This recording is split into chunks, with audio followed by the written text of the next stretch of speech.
66 78 15 233 37 81 52. Bonjour Emmanuel. Good morning, sir. Bienvenue. Thank you very much. Vous allez bien? Le week-end a été... Très bien, oui, merci. Les femmes, j'imagine que les femmes de Django Beauty and Fashion et de Viva Coiffure, Oui. bon, loin bien que le défilé soit interdit cette année, il y aura quand même des réjouissances. Oui, surtout intellectuel et émotionnel également. Des réflexions autour de ce qu'on a toujours. Dans notre structure, on est toujours en train de dire, depuis le début, notre métier, notre industrie était reléguée comme la plupart du temps, la femme a été reléguée. Et je ne sais pas pourquoi, peut-être parce que les femmes étaient les premières, les ambassadrices, les pionniers dans l'industrie de la beauté au Cameroun. Donc, naturellement, on voit qu'il y a cet regard un peu avec du mépris sur cette industrie. Donc, je peux dire que depuis les 40 dernières années, je vais regarder les pionniers comme Madame Ken Rose, Oui. paix à son âme, et d'autres comme Madame Ekindi également, qui n'est plus avec nous. Je vais regarder les femmes qui sont là encore comme Edo Bernadette, Ndunche Myriel, Epoué Magdalene. Il y a Moumikoum, Lydie Pambe, Wadja Josiane.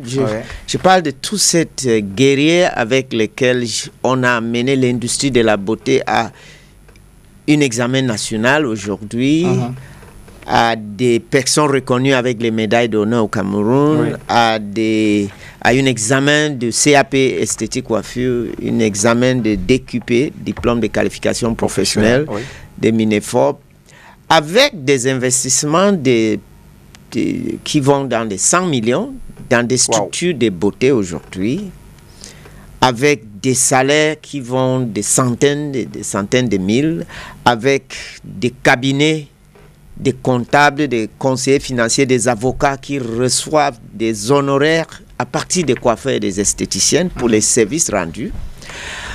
On regarde également cette industrie qui a évolué à un niveau où nous pouvons voir des enfants qui ont atteint des niveaux très très élevés dans leur éducation grâce à des mamans qui gagnent de l'argent à partir de la recette des salons.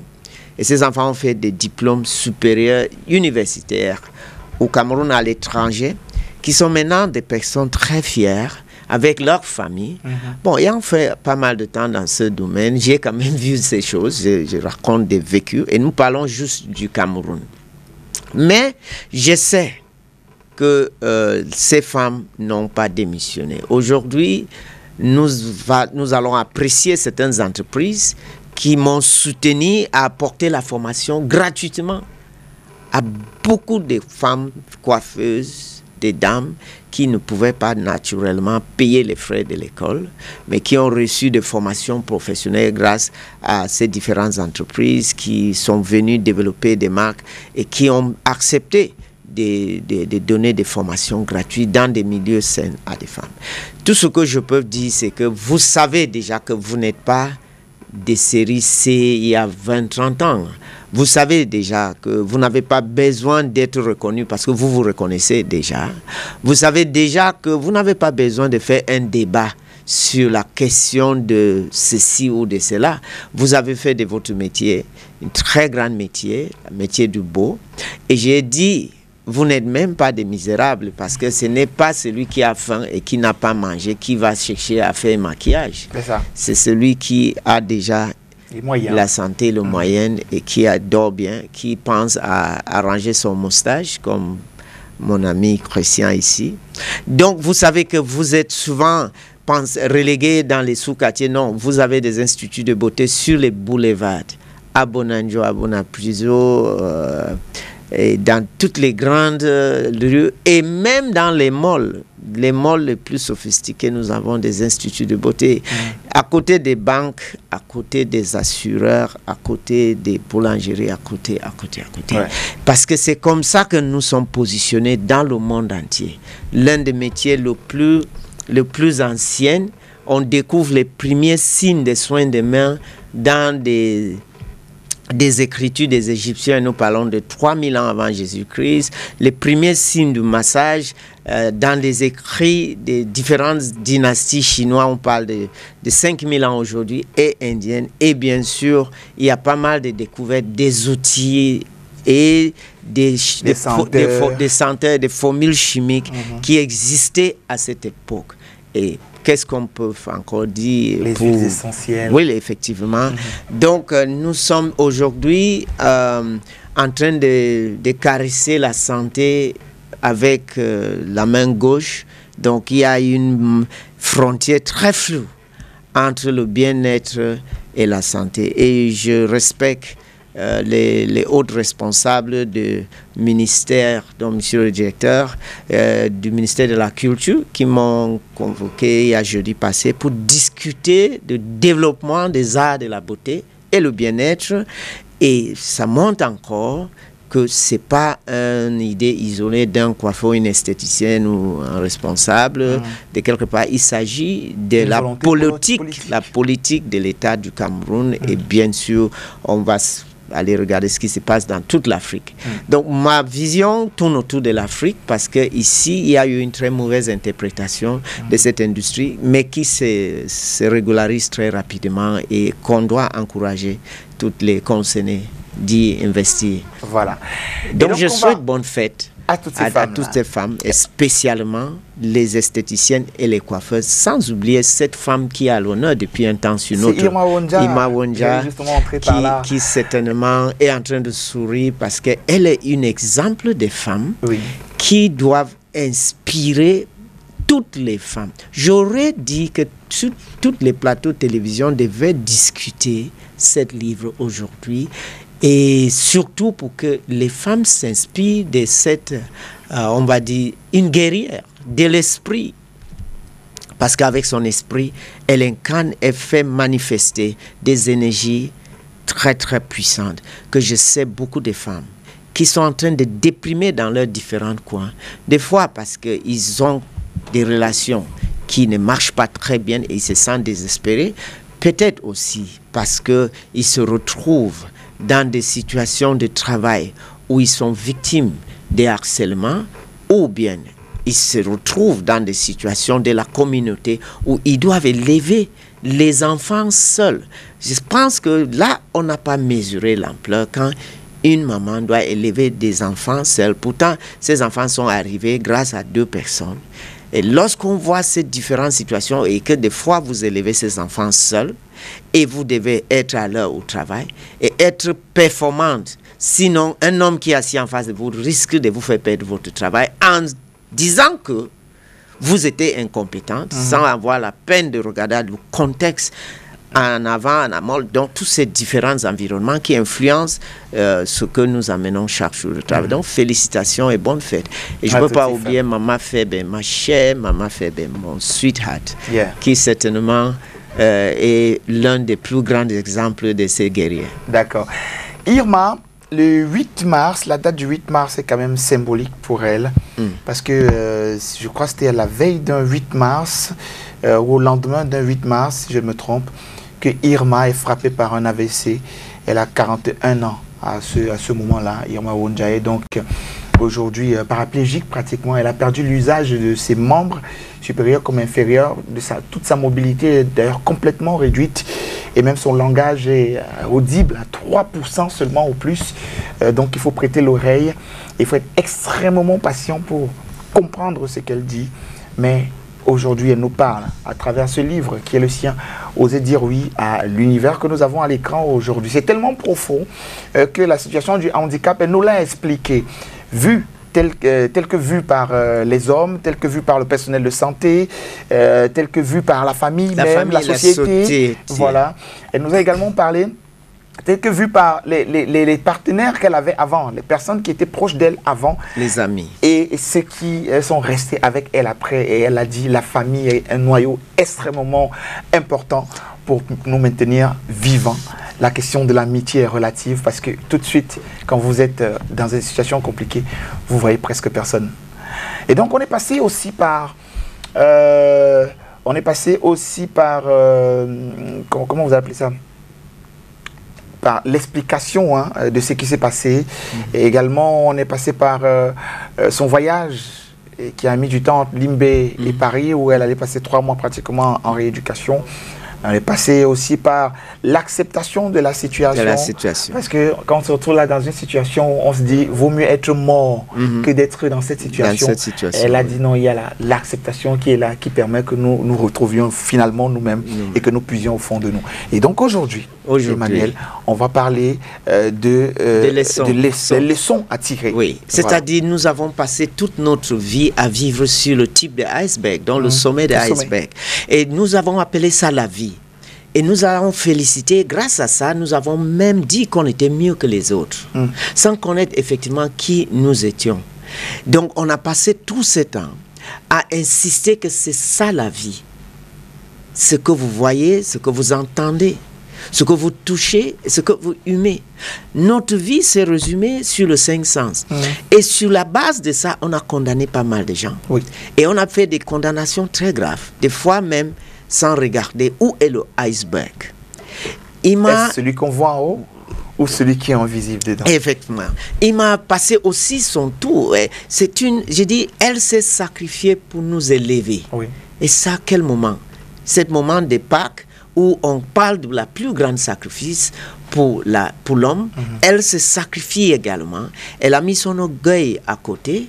Elle a même utilisé sa vie privée et sa famille.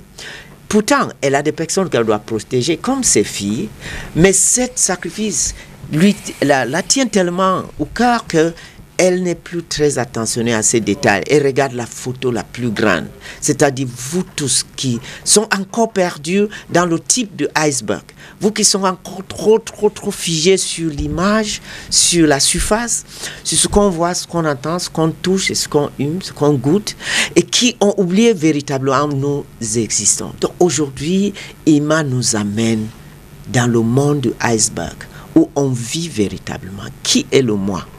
Et là-bas, je sais, c'est très facile quand on voit toutes les controverses qui tournent autour des affaires spirituelles. On pense que non, on va faire ça quand on est déjà très vieux. Parce que quand on est jeune, on est actif, on peut faire tous les tours de danse. C'est le moment de profiter de la vie.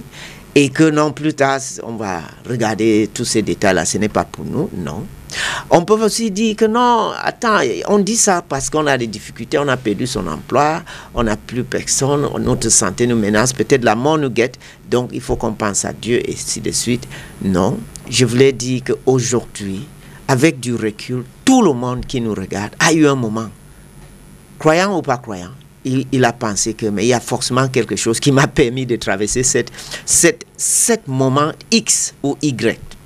Parce que je ne peux pas expliquer comment les choses se sont passées par les normes de la science ou par la rationalité quand on ne peut pas expliquer. Et cette question s'est présentée 1000 fois devant les plus grandes intellectuels comme les Einstein, comme les Freud, comme les Picasso et toutes ces personnes, les Leonardo da Vinci, toutes ces personnes qui ont marqué le monde par des réalisations.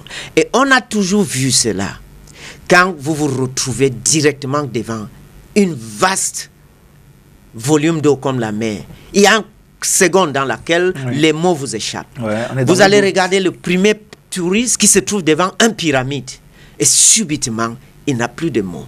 Vous allez voir quelqu'un qui regarde un coucher de soleil qui est comme un boule de feu qui descend dans l'horizon.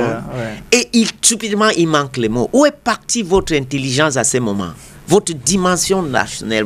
Les mots vous échappent. Et pour un moment, rien, le temps ne bouge plus. C'est comme si vous ne respirez. Vous êtes saisi par une force inexplicable. Et à ce moment-là, l'humilité s'installe.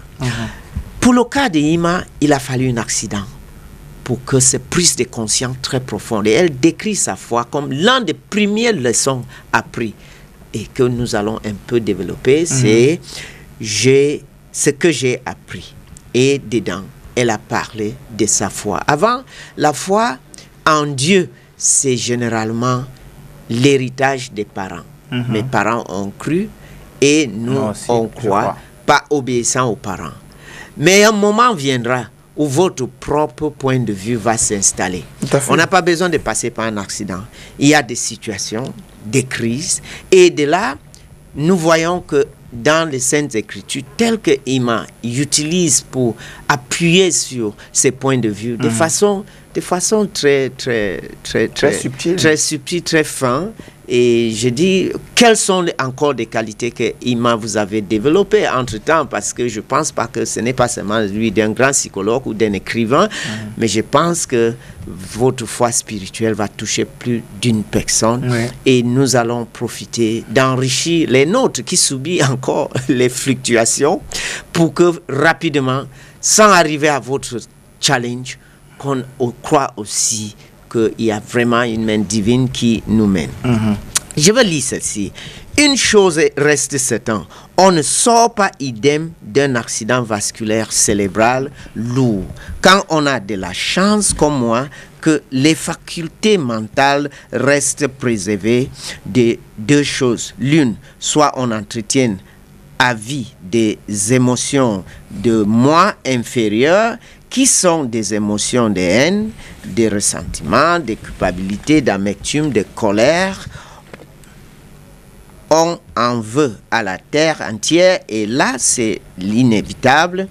Une mort à petite feu, car toute énergie est bloquée. Soit on décide de faire avec la nouvelle personne qu'on devienne et d'avancer dans la vie. C'est cette deuxième option que j'ai prise, et j'ai la conviction qu'elle est de loin la meilleure. Parfait. Votre conviction est fondée, Ima, parce que au moment où vous écrivez ces lignes, vous ne savez pas qu'on devait être sur un plateau de télévision, deux inconnus à vous, en train de débattre ces éléments avec une passion qui est la nôtre, pas la vôtre. Vous nous avez infectés sérieusement de votre passion via ces livres. Voilà, à travers ces livres. Et je dis oui, je pense que votre option est la bonne. Et lorsqu'on dit qu'on croit, parce que les parents nous ont amenés à croire, c'est aussi bon de savoir que l'obéissance est divine. Quand l'enfant doit suivre les consignes, écouter ton père et ta mère pour que tes jours soient longs sur la terre, est une instruction divine, et donc forcément, ça mène à plus de grâce. Et aujourd'hui, vous avez trouvé que écouter votre maman et suivre ces enseignements était nécessaire, parce qu'aujourd'hui, dans certaines difficultés, on ne va pas chercher très loin pour trouver Dieu rapidement pour sortir d'une situation. Au moment où on a eu cet accident, elle a montré qu'on pouvait sombrer dans la déprime et questionner et en veut à tout le monde. Ça, c'est quand la foi n'est pas à côté. Quand il est loin. La foi peut être à côté parce qu'il y a quelqu'un de la foi assis à côté de vous. Ça peut être vous, l'infirmière. Ça peut être vous, le médecin. Ça peut être vous, le taximan qui transporte cette malade dans agonisant.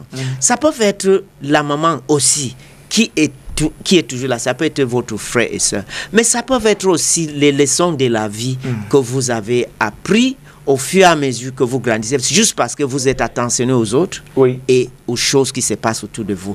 Donc, heureusement pour Ima, la foi n'était pas loin. Même si ce n'était pas fort, il n'était pas loin. Et rapidement, elle a tendu sa petite doigt. Elle a accroché au-dessus et elle explique 5 incidences où elle aurait perdu la vie entre Limbé et Montpellier. Et c'est quand elle ne pouvait pas expliquer pourquoi elle est encore vivant. Et voilà les phrases. À l'hôpital, donc c'est un cadavre que vous nous avez amené, en quelque sorte, et fait cette ligne, c'est avec beaucoup de courage, pour rappeler que, préparer la famille que le cadavre va rentrer au Cameroun. Et aujourd'hui, voilà, toutes ces années après, voilà ce qu'un cadavre est capable de produire, et ça, ce n'est qu'un mystère divin.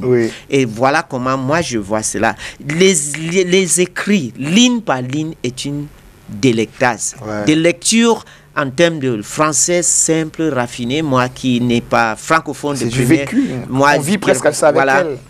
Mais c'est passionnant, c'est très, très captivant. Et puis, plus tard, il y a des enseignements très profonds. C'est qu'on commande ces livres de la façon que ça nous enrichit notre société. Nous préférons que tout le monde descende dans les pages et lire, parce que c'est un voyage. Un voyage. Comment on dit ça? Bah, un voyage vers la découverte de soi-même. Exceptionnellement. Oui, bien sûr, de soi-même au travers de ce que Irma nous envoie comme code. Oui, voilà, elle nous donne les clés, elle nous donne les codes. Oui, allez-y codes découvrir. Voilà, soyez honnête avec vous-même à la fin. Absolument. Vous découvrirez qui vous êtes. Merci beaucoup, Emmanuel. It was always my pleasure. Et bonne fête à toutes les mamans qui ont soutenu Viva Coiffure et Chago Hair Beauty and Fashion, toutes les coiffeuses et des esthéticiennes et les masseuses qui ont ces mains magiques. Bonne fête à toutes mes mamans. J'en ai beaucoup. Si je commence à citer là maintenant, je vais avoir trop de problèmes. Il y a une qui va me refuser sa nourriture. Allez donc, parce que je vais toujours manger votre nourriture.